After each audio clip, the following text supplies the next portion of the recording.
uma prece, um dia Rui Barbosa te exaltou, e como assim fostes escolhida por aquele a quem Jesus mais confiou. Canindé. Bom, nós falamos anteriormente na conclusão da igreja primitiva de São Francisco da Chaga, em Canindé, concluída em 1796. Bom, a conclusão de uma capela não tinha nada de excepcional. No Nordeste, ele todo foi colonizado mais ou menos da mesma jeito. Situava-se uma fazenda, que era a unidade social do sertão. Ali se fazia uma capela para poder dar assistência religiosa às pessoas daquela localidade.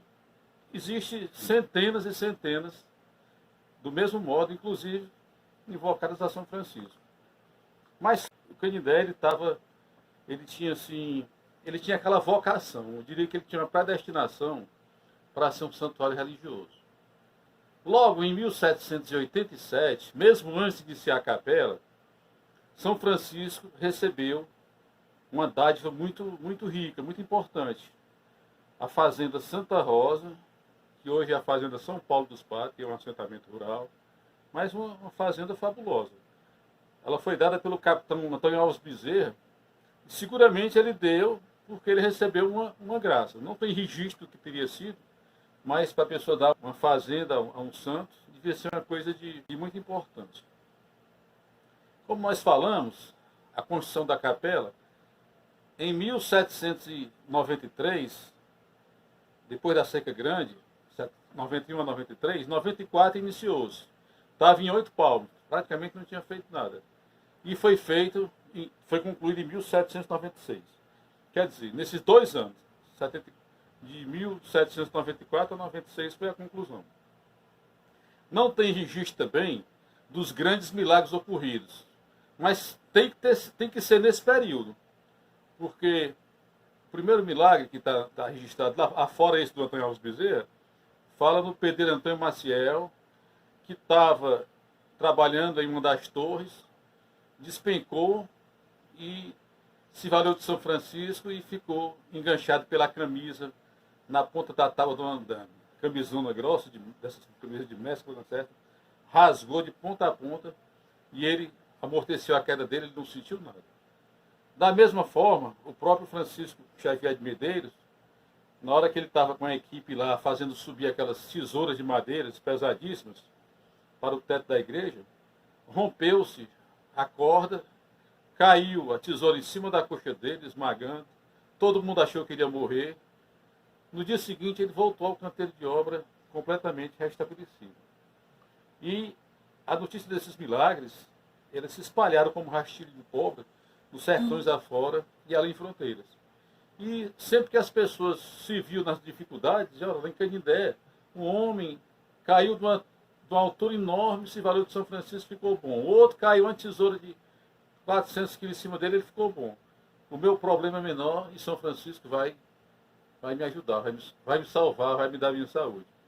E foi assim que começaram as romarias. As pessoas pediam com fervor a São Francisco e prometiam, via Canindé, para agradecer assim, pessoalmente e trazer-lhe um óbolo em penhor dessa gratidão. Isso aí também teve a sua grande importância.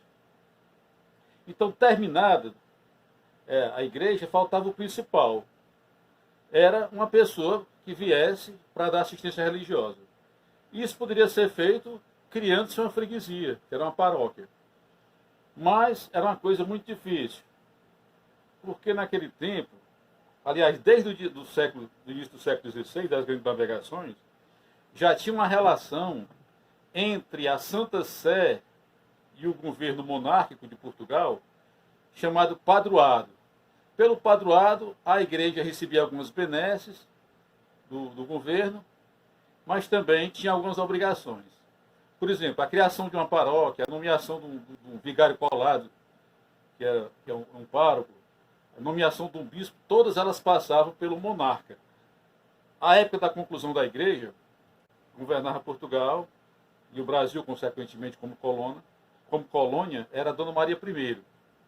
Então, as pessoas mais proeminentes aqui de Canindé mandaram uma carta, uma súplica, pedindo para ela criar essa freguesia em Canindé. Mas não foi feito, não criou-se de imediato. Mas conseguiu-se alguma coisa. Nós pertencíamos, eclesiasticamente, à paróquia de São José de Ribamar, em Fortaleza. Então, veio para Canindé, nessa época já, 1796, o padre João José Vieira, na condição de capelão. Um homem muito bom. Ele começou a fazer essa acolhida dos romeiros, das pessoas que vinham, dava aquela assistência. E ele faleceu em 1912. Como eu falei, essas pessoas, quando vinham a Canindé, elas sempre traziam alguma coisa, algum óbolo em penhor dessa gratidão. Para se ter uma ideia da importância disso, em 1804, só estava com 8 anos que a igreja estava concluída, fizeram um levantamento dos bens de São Francisco, inclusive uma pega de gado, para saber quanto tinha. Só conseguiram pegar 60 reses. Mas a presunção é que São Francisco tinha 180 reses, pelo menos. Então, isso aí é o seguinte, essa relação do padroado entre a Igreja Católica e o governo português, quando o rei ou a rainha ele nomeava um pároco, ele vinha na condição como se fosse um empregado do governo, ganhando, e tinha despesa. Essa era a razão porque o governo português não tinha o menor interesse de criar novas paróquias ou novas freguesias. Mas, tendo São Francisco 180 reses, tendo um patrimônio que já tinha fazenda e tinha outras coisas, na própria carta que eles mandavam pedir, eles diziam que o local tinha condição de manter aquele pároco sem nenhuma despesa para o erário. Então, mesmo assim, de imediato não se conseguiu. Com a morte do padre João José Vieira, em 1812, veio para Canindé outro capelão, que era o padre Francisco de Paula Barros. Esse era mais danado, era mais articulado. E em 1806, como eu já falei anteriormente, o padre João José Vieira celebrou a primeira novena em Canindé, apesar de ter sido só um dia.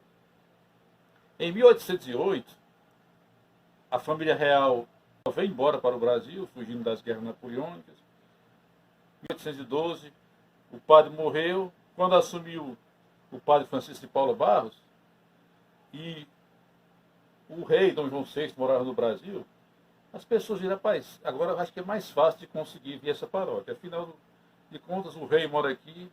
Então se articularam aquele pessoal, custearam as despesas do padre Francisco de Paula Barros para ele ir primeiro para se ter com o bispo, né, o bispo de Pernambuco, a quem nós éramos vinculados, inclusive a mesma província de Santo Antônio, que nós somos vinculados ainda hoje. Então de lá ele foi para a corte, que chamava assim, o Rio de Janeiro. Então o padre conseguiu, pelo um alvarado do Dom João VI, dia 30 de julho de 1817, ele conseguiu a ereção da paróquia. Aí voltou para pegar a confirmação do bispo, lá em Olinda, e já veio para Canindé como vigário nomeado da paróquia. Então, o Papa Francisco de Paula Barros, oficialmente foi o nosso primeiro pároco. Ele era uma pessoa assim, muito danada, muito inquieta. Tanto é que ele participou da Confederação do Equador de 1824. Eu acredito que não tenha sido de maneira muito direta, não, porque quem participou dessas revoluções, muitos foram fuzilados, outros perderam cargos, foram perseguidos. Eu acho que ele participou assim, de uma maneira velada. Tanto é que ele continuou ainda como vigário de Canindé até 1832. Daqui ele foi para Russas, ser vigário lá, depois foi para Fortaleza, foi eleito por 2 vezes deputado provincial e, em substituição a ele, quando ele saiu de Canindé, chegou o padre Manuel Tomás Rodrigues Campelos. que muitas vezes está grafado, em alguns documentos está grafado Ruiz. Até eu conversando com o Padre Neri disse, não, antigamente eles usavam muito isso aí, abreviavam o Rodrigues, botando Ruiz. E o Padre Campelo, ele ficou à frente da paróquia até 1860, quando faleceu. Depois dele, nós tivemos outros párocos seculares. Frei Ernesto Cavalcante, Frei Manuel Antônio Martins de Jesus, o Padre Pedro Álvares de Araújo, o Padre José Laurindo dos Santos, foi uma grande figura, foi muito querido o Padre José Laurindo, não sei porque não é nome de rua em Canindé, se bem que Itatira também fez jus. Existe uma rua, Padre José Laurindo dos Santos, em Itatira, em homenagem a ele. Até que em 1884, chegou também um vigário muito dinâmico, que era o Padre Alexandre Corrêa de Melo. Ainda por conta dessa questão do padroado que eu falei, uma das cláusulas desse padroado que rezava era que os bens das paróquias, eles não eram administrados diretamente pelo poder religioso, não era o vigário, e sim uma confraria. Em Canindé existia a confraria de São Francisco, aí tinha uma mesa regedora, e esse pessoal, todo ano, prestavam conta a um juiz de capela. Estabeleciam um orçamento para o ano seguinte. Quando foi em 1887, já se estabeleceu que em 1888, se faria uma reforma naquela igreja primeira. Reforma grande, né? Ela era uma igreja muito tosca ainda, apesar de, durante o período, ela sofreu várias reformas. Quando o Freire Alemão esteve aqui em 1861, ele disse que era um dos melhores templos do interior do Ceará, que não era tão ruim, mas podia ser melhor. Infelizmente, nós não temos nenhuma fotografia dela, que podia ter. Em 1881 já tinha passado, aliás, em 1888 já tinha passado muitos fotógrafos aqui e dava para ter feito. O fato é que houve uma questão de natureza política, não era nem de outra coisa, entre esse juiz de capelas, que era o doutor Elpidio José de Carvalho, e os membros da confraria. Não existe assim os desdobramentos, dizer exatamente por que foi essa questão. Mas houve essa questão e houve uma intolerância muito grande por conta disso. Para se ter uma ideia, para fazer essa reforma, que ia praticamente demolir a Igreja Velha, tinha que tirar as imagens de São Francisco para levar para a Igreja das Dores, que o bispo Dom Joaquim José Vieira transformou em matriz provisória, enquanto fazia esse serviço. Então levaram a imagem do São Francisquinho. Quando foram levar a imagem grande, aí surgiu a oposição, justamente das pessoas da confraria e outras pessoas envolvidas com o juiz de capela. Por pouco não houve uma luta armada. O pessoal chegado lá foi armado e o São Francisco não vai sair daqui de jeito nenhum. O fato é que lacraram o altar de São Francisco com a imagem dentro e fizeram a reforma. O padre Alexandre Corrêa de Melo ficou muito revoltado com essa situação e pediu a sua exoneração do cargo, não quis mais ser o vigário daqui e tal. Bom, não tem um mal que não traga o bem. Apesar do padre Alexandre Corrêa de Melo ter sido um vigário muito bom, com a renúncia dele, chegou em Canindé o primeiro padre canindéense para ser vigário aqui, que é justamente o padre Manuel Cordeiro da Cruz. Esse aí sim, esse foi uma pessoa excepcional, uma pessoa extraordinária. Foi ele que deu os fundamentos a Canindé de uma cidade santuário. Ele era uma pessoa que já tinha vivido em muitos outros cantos, tinha assim, uma visão cosmopolita, era um homem muito pragmático, muito inteligente, já bem amadurecido pela idade. Então, eu diria que o padre Manuel Cordeiro da Cruz está para Canindé como o apóstolo Paulo está para o cristianismo. Ele foi a pedra fundamental de tudo isso aí. Mas, de começo, os ânimos ainda estavam muito acirrados. Aí o bispo Dom Joaquim mandou dois emissários para Canindé, justamente Frei Cassiano Camacho e Frei Clemente de Lonisa. Eles iam fazer aquelas missões religiosas, pregações, animar o povo e buscar apaziguar os ânimos. Como a igreja estava interditada, toda essa movimentação foi feita na Igreja das Dores. E eles notaram que não tinha um cruzeiro em frente à igreja. Aí concitaram o povo a trazer lá da serrinha um rolo de madeira para fazer isso aí. Trouxeram 36 quilômetros, o povo foi buscar, trouxeram nas costas um avantajado rolo de madeira e fizeram um cruzeiro que ficou em frente à Igreja das Dores, que hoje não tem mais, né? Tem aquele cruzeiro lá, mas é de cimento. Mas nas missões de 1888 foi feito um cruzeiro de madeira e posteriormente foi destruído. Ao iniciar-se a construção, o próprio bispo achou por bem deixar em Canindé o Frei Cassiano Camacho. E ele ficou na função de delegado fiscal do governo imperial para tocar aquela obra. Agora a gente tem que ver uma coisa interessante. Em 1888, quando iniciou as obras, nós estávamos no Império. Em 1889, no meio da obra, a proclamação da República. E a obra terminou em 1890. Então, aquela segunda igreja, que não existe mais, né, que a igreja em estilo barroco, que foi feita no lugar onde é a Basílica hoje, que foi destruído, ela foi demolida posteriormente. O fato é que, em 1890, foi dado como concluída a igreja e o padre Manuel Cordeiro da Cruz, no seu pragmatismo, na sua inteligência, ele fez uma coisa fabulosa. Ele notava que, conversando com os romeiros, as pessoas que vinham, os devotos, ele notava que só tinha gente em Canindé durante os festejos, praticamente no dia 3 para o dia 4, porque era o dia que tinha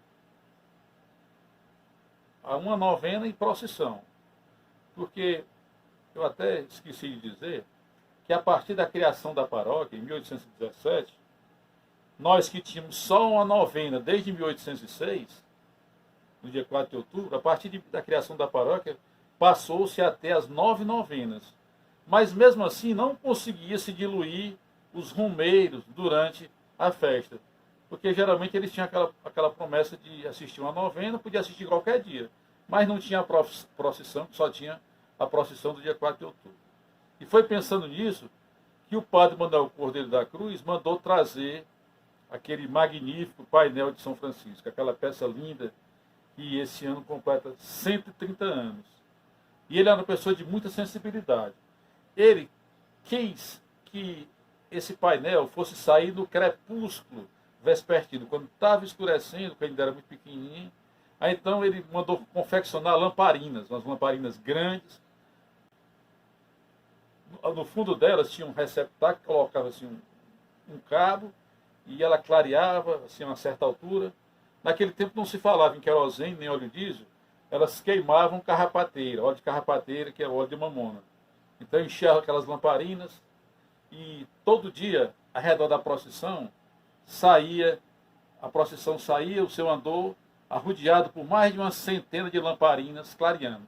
Devia ser um espetáculo fabuloso, que por sinal podia ser mantido até hoje. Se não queimando com combustão, eu até dei essa ideia aqui para os valorosos, pela confraria valorosa que foi fundada agora, que são os guardiões do painel, para eles voltar a instituir que os membros da confraria tivessem assim, tipo, nem que fosse uma vela assim, de LED, para dar aquele visual bonito ao redor do painel clareando.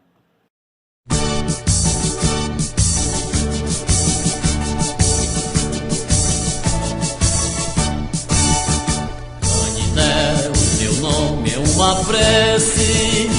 Um dia Rui Barbosa